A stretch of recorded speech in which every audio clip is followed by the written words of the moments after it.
Hello online students in the business of real estate. Welcome back to week 2. This week has a couple videos. Depending on the content in each week, you may have more than one video. You'll always have some sort of lecture video, introductory video for the content of that week that goes through what we're going to be doing. Some may be full lectures, some may be a bit shorter. And sometimes you'll have a second video that goes through the instructions for what you need to do that week for credit. Other weeks it may be covered in the initial video. So this week, again, just like week 1, we do have a couple videos, and this will be a very short one just to give you guys an idea of what I'm expecting in the week 2 activity. One of the things I want to mention is at this point, it is to be expected that you would have read most of that first book, the 13 Actions book, and within the 13 Actions book, this activity is based on a lot of the stuff she discusses and a bunch of the stuff that I discussed in my lecture. So what we're doing is we're going to look at where our local markets would be. Everybody in this course is probably from a different town, from a different place, and my advice to you, if you're looking to get into a career in real estate sales, is to go back to where you know everyone. So we discussed this at length in the lecture, and that's what this activity is about. So this will be done in the FOL discussion forum, which is very easy to find. Okay, we'll jump over to FOL very quickly so I can show you that. In the FOL discussion forum, which is under communications in this course, discussions, you will see this as your main module. We don't really do much else in here for the term. I think this is the only item. So you'll go in here for this activity, and you will follow these instructions here. And well, you're already watching my video. You really need to watch this video to make sure you do it correctly. So what you're going to do is you're going to put yourself into one of these 3 categories based on where you would be working or where you're from. This might be slightly difficult to get some of this information if you are from another country, but if you are, you should know where to find the value of your average 3-bedroom, 2-bathroom detached house. Okay, that's kind of the thing we're going to look at here. It's one of the most commonly sold types of homes around that size. Detached meaning it's not attached to another house, like a semi or a townhome, and it's not a condo. Most major markets will have more of these. You will find that in the smaller rural towns, you probably have less of these.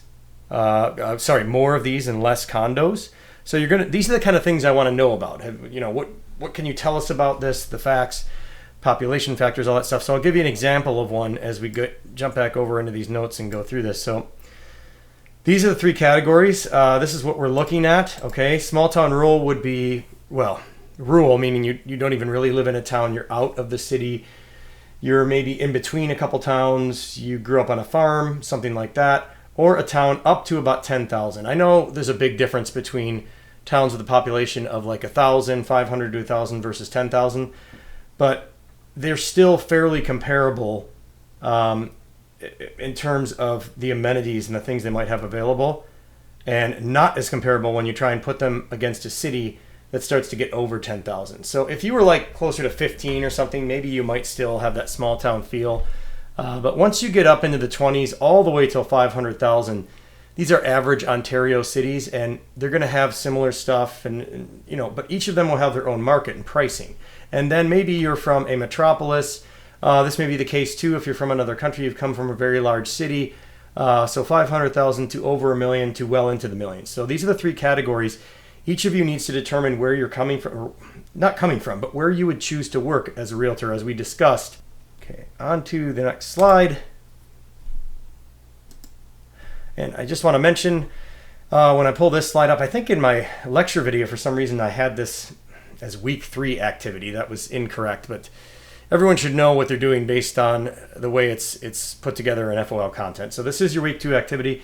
It's worth another 3% like the week 1 activity, and you need to give me information within the big 4 categories that I have for these locations. Okay, the locations, you're going to have different data, different information for each of these based on where you guys are from.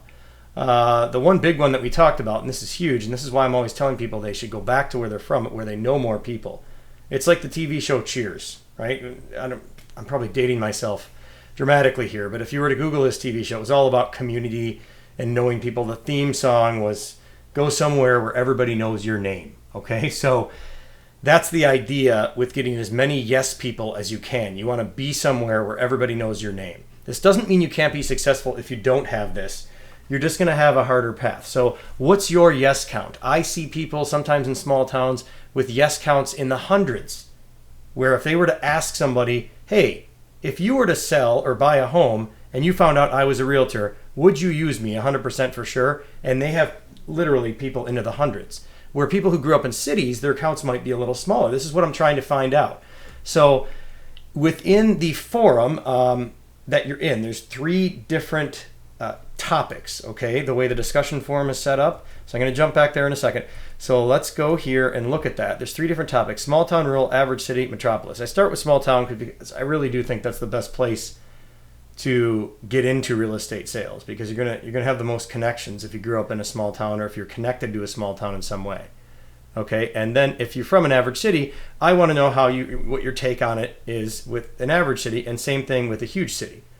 Okay, so you're going to tell me how many yes people you have. Okay, you got to put that into this category. So if you're the first one in a certain city, you will start that thread.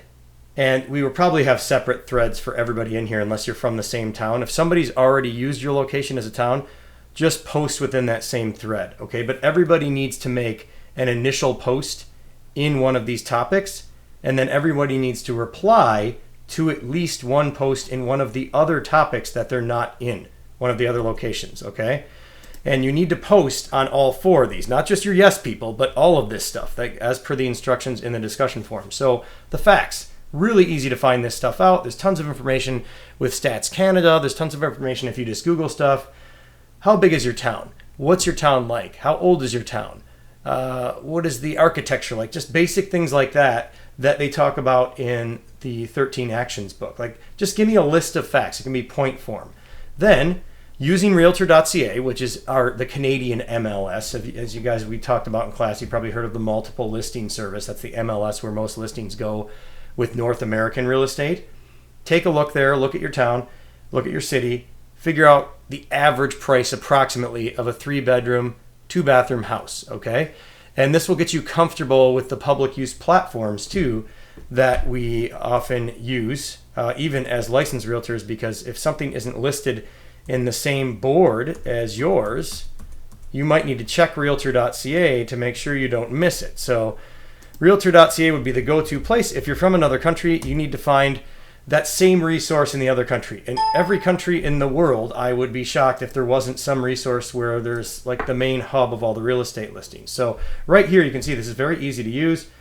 You don't even set your max price. Just go to the bedrooms and bathrooms, put your city in, and just scroll through a little bit and see what you see. And if you see anything unique, talk about that in the discussion forum. So, and this is not a process I expect to take hours, right? You could probably spend 20 minutes on this and you'll get your 3%.